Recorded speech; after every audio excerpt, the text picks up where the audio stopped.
When people tell you to just be confident, they don't understand the real problem. Confidence alone doesn't make people respect you. In fact, most of the guys who chase respect end up looking weak because they're trying to earn something that's supposed to be felt. And here's the part nobody tells you. The moment you walk into a room, a silent evaluation has already started. People scan you the way we used to scan unknown contacts on a mission. They're looking for strength, certainty, and whether you're someone they can push. If you fail that first invisible test, everything you say after that means nothing. But there's a counterintuitive trick I learned in the teams, one that flips the power dynamic instantly. It's not loud, it's not aggressive, and it's not a speech. It's a psychological trigger that makes people feel your presence before you ever open your mouth. Before I tell you what it is, I want you to do something for me. Put your phone face down, turn off any notifications, pull your attention back here. If you can't handle that, click off this video right now. I'm not here to babysit your focus. Consider this your first test. In the teams, if you couldn't control your attention, you were a liability. Out here in civilian life, it's the same. If your mind jumps at every buzz and vibration, people will sense it. They'll respect you as little as you respect your own attention. So if you're still with me, good. You already passed the first barrier most men fail. Now, let me tell you why you can trust what I'm about to teach you. I'm ex-Navy SEAL John. I spent over a decade in the most elite special operations force on the planet. I've been in rooms where disrespect could cost you a mission or your life. I've led men in environments where one wrong gesture signaled weakness, and weakness invited chaos. What I'm teaching you is not theory, and it's definitely not self-help fluff. This is battlefield psychology, tested in places where there's no room for guesswork. Out there, we call it mission readiness. In your life, it's the difference between getting walked over and getting taken seriously. And here's my promise. If you apply what I'm about to teach you for just 7 days, people will look at you differently. They won't know why, they won't be able to explain it, but they'll feel something shift. Respect won't be something you chase, it'll be something you radiate. So here's how this is going to work. The strategy I'm about to break down has 3 steps, simple, direct, and built on the same psychological triggers we used in the teams to establish control without saying a word. First, I'm going to show you how to walk into any room and immediately signal authority. Second, I'll break down a SEAL technique that instantly stops people from testing your boundaries. And third, I'll teach you the silent habit that makes people treat you with long-term respect without you having to raise your voice. Now, I want to hear from you before we move forward. Drop a comment telling me the last time someone disrespected you. Could be this week, could be years ago. I want to see where you're at. And once you've done that, lock in because we're moving forward with the mission. Follow my lead. Let's begin. Most people don't realize that the first signs of disrespect are almost always subtle. They don't come as a punch to the face or someone screaming at you.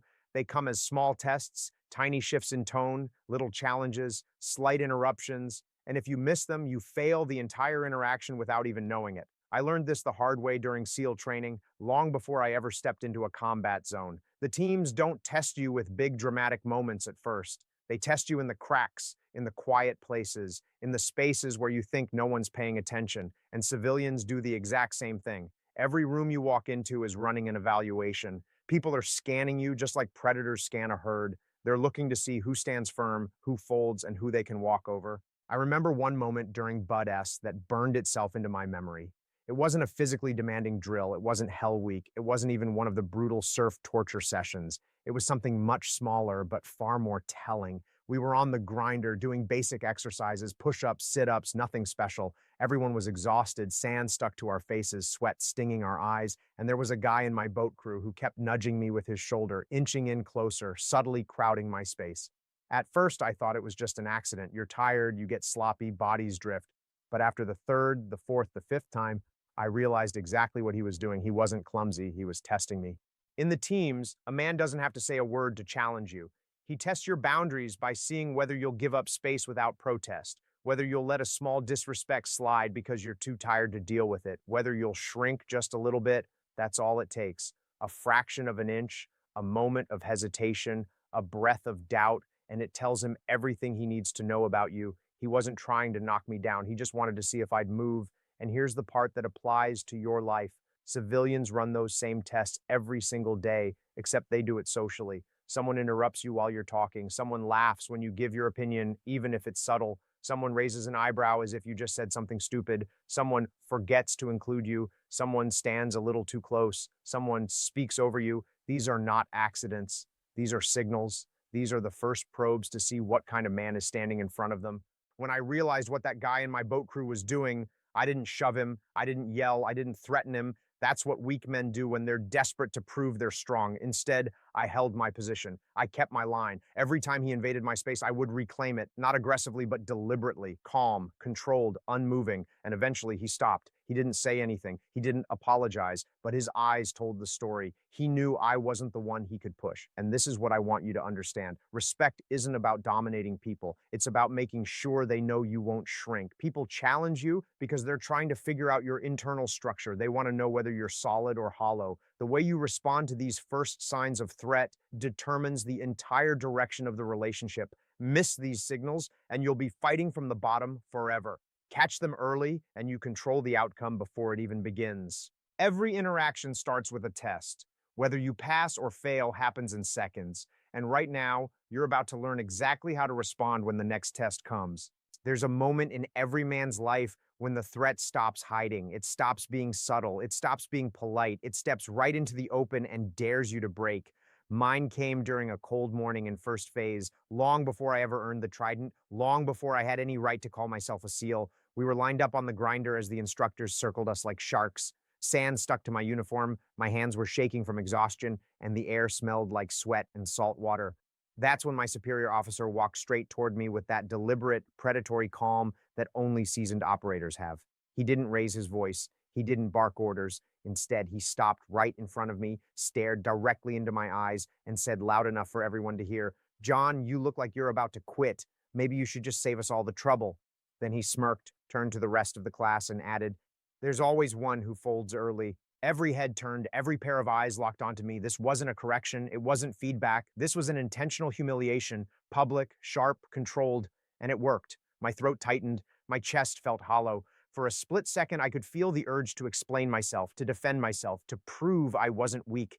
That's the instinct most people fall into when they're embarrassed. They justify, they overreact, or they shrink. But in the teams, the moment you defend yourself, you've already lost. Because respect isn't earned when everything is calm. It's earned when people see how you hold yourself under pressure. People don't watch what you say, they watch the micro reactions you don't realize you're giving off. And in that moment, with a superior officer tearing me down in front of 50 candidates, I understood something that would stick with me for the rest of my life. Your response in the next 3 seconds determines whether people see strength or weakness. So instead of reacting, I went still. I didn't smile. I didn't frown. I didn't shift my weight. I kept my breathing steady, my eyes forward, my jaw relaxed. I learned early that the body talks long before the mouth does. A twitch of the lips signals insecurity. A dropped shoulder signals defeat. Rapid blinking signals panic. Even a single step back tells the world you're yielding control. In the field, those micro reactions meant the difference between confidence and chaos. In everyday life, they mean the difference between respect and ridicule. The officer waited for a response. He wanted a crack, any crack. He wanted me to defend myself or apologize or lash out. He wanted me to prove him right. And for a long second, the entire class waited with him. Then he leaned in slightly and said, "Nothing to say for yourself?" I kept my tone level and quiet. Calm under pressure is louder than shouting ever will be. "No, sir, not defensive, not emotional, just centered, anchored." And in that moment, everything shifted. He didn't congratulate me, he didn't smile, but he moved on. The test wasn't about the words, it was about presence. It was about demonstrating that I didn't bend, break, or beg. What you need to understand is the SEAL respect formula is built on 3 components. First is stillness, because frantic movement is the language of fear. Second is structure, your posture, your breathing, the way you occupy your space. Third is silence, the kind that shows you're not scrambling to fix anything, you're not losing control, you're choosing not to react. When people see you stay composed while someone tries to embarrass you, their perception flips instantly. They don't think he's scared, they think he's dangerous, he's disciplined, he's not rattled. Respect isn't about dominating a room, it's about showing everyone that you can withstand the hit without losing yourself. That day, the entire class saw someone try to break me, but they also saw me stay unmoved. And just like that, people who barely knew my name started treating me differently, not because of what I said, but because of what I didn't give away. This is where real respect begins, in the moments when you're under fire and everyone's watching to see what cracks first, your voice, your posture, or your mind. There's a point in every conflict where the pressure doesn't ease up, it tightens. You can feel it in your throat, in your chest, in the way the room seems to shrink around you. That's the moment most people either explode or collapse. In the teams, that moment is where the real test begins. And on that same grinder, not long after that public humiliation, the confrontation escalated into something far more intense. The instructors weren't finished with me, not by a long shot. They wanted to see whether my composure was a fluke or a standard I lived by. After the drill, the class was ordered to stand by the pull-up bars. Sand was still stuck in my ears, and my uniform was heavy with seawater. The same superior officer walked straight toward me again, but this time with a sharper, colder purpose. He stepped into my space, close enough that I could feel his breath, and said quietly, "If you can't act like a leader, you don't belong here." His tone wasn't loud, it was surgical. And the guys around me felt it. They all stopped moving. They all watched. This is the part civilians don't understand. When someone challenges you publicly, the real audience isn't the challenger. It's everyone watching from the sidelines. People take their cues from how you behave under scrutiny. Your reaction becomes your reputation. I didn't react instantly. That's the first principle of calm dominance. Never respond in the first impulse. In combat zones, reacting fast gets men killed. Responding intentionally keeps them alive. So I used the 1 second pause, a technique every operator learns, a slow inhale, a subtle centering. It's not a dramatic moment. If you saw it, you'd barely notice it. But the psychology behind it is powerful. The man who pauses first is the man in control. When I answered, I slowed my speech intentionally. Most people speed up when they're nervous, tripping over their own words, trying to fill the air. But slow speech communicates certainty. It shows you're not chasing approval, not scrambling for footing. It forces the other person to adjust to your rhythm, and people instinctively respect the person who dictates the pace. I said, "I hear you, sir." That was it. No excuses, no defense. The tone was steady, controlled. The silence after was even more important than the words. I didn't rush to fill it. I let it hang there. In the teams, silence is a weapon. The man who owns the silence owns the interaction. The officer's eyes narrowed slightly. That micro reaction was all I needed. He expected tension. He expected fear. What he didn't expect was a grounded presence that didn't flinch. And when a man doesn't respond the way you expect, you lose the upper hand for a moment. That's another SEAL principle. Unpredictability creates power. Then I used the mirror response, a tactic we relied on during interrogations and negotiations. I matched his posture, shoulders back, chin level, grounded stance, not aggressively, not confrontationally, just precise and equal. Humans are hardwired to interpret mirrored body language as confidence and equality. When you mirror, you subtly tell the other person, "I'm not beneath you, I'm right here with you." It shifts the dynamic without a single word. The entire class watched the exchange. You could feel the tension shift. No one said it out loud, but everyone noticed the same thing. I wasn't breaking, and more importantly, I wasn't overreacting. There's a fine line between strength and insecurity. Most men cross it because they think raising their volume raises their power, but volume means nothing without control. The officer stepped back just an inch, barely enough for the untrained eye to see, but to me it felt like a mile. That inch meant something. It meant he had to reevaluate the way he saw me. That's the moment you earn respect. Not when you overpower a man, but when he realizes he can't shake your inner structure. When he finally walked away, the class didn't cheer. They didn't pat me on the back, but their eyes were different. It was the same look I'd seen in combat zones when men recognized someone who wouldn't fold under pressure, a silent acknowledgement of strength. That's what commanding respect really looks like. Not aggression, not dominance, calm power, the kind of presence that makes people reconsider the way they approach you. And once you learn to access that state, people feel it immediately, even if they never understand why. There's a difference between being tested in training and being tested when lives are actually on the line. Training exposes cracks. Combat exposes character. The moment that changed everything for me, the moment that flipped how the entire team saw me, didn't happen on the grinder or under an instructor's glare. It happened thousands of miles away in a place where the wrong decision didn't mean doing extra push-ups. It meant someone didn't make it home. We were on a night operation in a remote village. No moon, no ambient light, nothing but the faint shimmer of infrared outlines through our goggles. The humidity was thick, the kind that makes your gear feel like it weighs twice as much. Our team was moving toward a compound where intel suggested a high-value target was hiding. The plan was clean, simple, surgical, until it wasn't. Just as we reached the outer wall, two of my teammates started arguing in hushed but heated tones. One of them wanted to shift entry sides, the other insisted we stick to the plan. Their voices were low but not low enough. Tension traveled through the entire stack like electricity. This wasn't a harmless disagreement. This was the kind of friction that gets men killed. When a team fractures in the dark, you might as well hand your enemy the advantage. I could feel every heartbeat in my throat. And here's the truth most civilians never learn. even elite operators have moments where fear and frustration push them to the edge. The difference between those who stay and those who break is how they handle the pressure. Those two men were both solid operators, but at that moment, emotion was poking holes in their discipline. That kind of crack spreads fast. It takes out focus, judgment, confidence, all the things you need in the next 10 seconds. This was the moment the techniques I'd learned, the ones I had drilled into my bones from training, came back in a flash. The slow speech, the 1 second pause, the calm dominance, the ownership of silence, the strategic mirroring. These weren't tricks. They were tools, tools that kept men alive. I stepped between them, not with aggression, not with noise, not with anger. I made myself still. That's something most people underestimate. Stillness in chaos feels like gravity. It pulls everyone's attention without you asking for it. I didn't bark. I didn't tell them to shut up. Instead, I used that 1 second pause, letting the silence tighten around us like a vice. In that silence, both men stopped. Even in the dark, I could feel every set of eyes shift toward me. Then I spoke, slow and level. We're sticking to the plan. Both of you tighten up. No tremor, no doubt, no justification. When men are emotional, they cling to the voice that sounds most certain. Certainty becomes leadership. They didn't argue, they didn't resist, they simply fell in. The energy snapped from chaotic to cohesive in a heartbeat, and seconds later, we moved.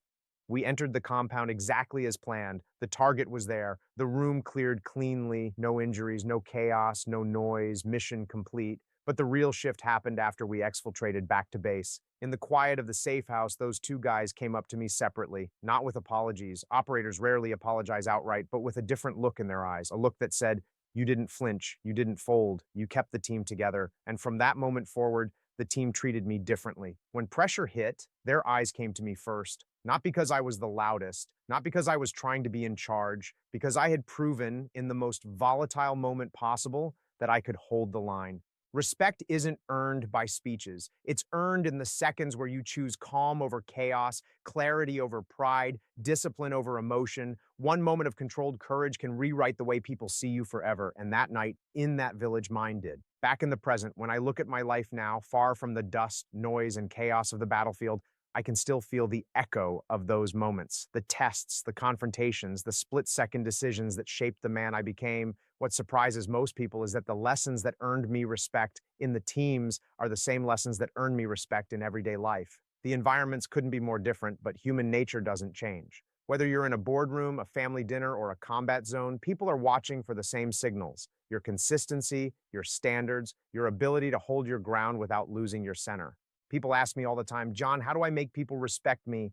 And I tell them the same thing every time. You don't make anyone respect you. You don't convince them. You don't negotiate for it. Respect comes from what you consistently demonstrate, not what you demand. It's built when people see that your behavior and your standards align day after day, moment after moment, even when nobody's watching. Because respect doesn't start when eyes are on you. It starts when you think no one cares. The truth is, most people lose respect long before they realize it. They compromise their boundaries in tiny ways. They tolerate behavior they shouldn't. They soften their words to avoid conflict. They shrink because it feels safer than standing tall. And every time they do it, they chip away at their own identity without noticing the damage. You don't lose respect in one dramatic moment. You lose it in inches, in allowances, in silence, in all the little escapes from discomfort.